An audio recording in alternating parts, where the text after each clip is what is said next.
আসসালামু আলাইকুম রহমতুল্লাহ। আজকে মাত্র আমাদের ময়মনসিংহ শাখায় আমাদের যে কিউট বাবু ডিভাইস কসমেটিক্স থেকে আপনার আহনাফের ডিভাইস কসমেটিক্স থেকে আপনার কমপ্লিট হলো। আলহামদুলিল্লাহ, এখন সে বসে আছে। আহনাফ, তোমার বয়স কত বাবা? 7 বছর। তুমি যখন মুসলমান হইতেছিল তখন তুমি কি করতেছিলা? কার্টুন দেখতেছিলা। কার্টুন দেখতে দেখতে মুসলমান হয়ে গেছে? তোমার কোনো খারাপ লাগছে? না, খারাপ লাগে না, অল্প একটু খারাপ লাগছে। হ্যাঁ ভাই, আপনার কাছে কেমন লাগছে? উন্নত প্রযুক্তি এতদিন তো শুধু শুনছেন বা মোবাইলে দেখছেন, ভিডিও দেখছেন। আমার কাছে খুব ভালো লাগছে। আমি ভিডিও দেখে আগ্রহ হইলাম, তারপরে নাম্বার পাইছি, আমি নাম্বার পাই ফোন দিলাম, ভাবলাম যে আচ্ছা দেখি জিনিসটা কেমন।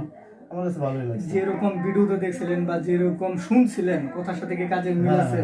আপনার কাছে কি আপনি তো দেখলেন যে আপনার আদরের সন্তান, কলিজার টুকরা সন্তানের করা হলো, তার মানে তো এটা যে শতভাগ নিরাপদ পদ্ধতি, এটা তো আপনি স্বীকার করবেন। হ্যাঁ, এটা অবশ্যই অনেক ভালো, সবাই করতে পারে এটা।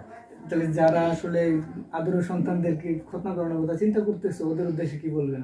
ওদের উদ্দেশ্যে বলবো যে আধুনিক ডিভাইস কসমেটিক খতনাটা করা অতি উত্তম, খুব ভালো প্রযুক্তি। সেলাই লাগে না, ব্যান্ডেজ লাগে না, 1 থেকে 2 ফোঁটা রক্তপাত হয়েছে। আলহামদুলিল্লাহ, বাবু যেরকম আছে এরকমই। খতনার আগেও সে একই রকম ছিল, এখনো একই রকম আছে।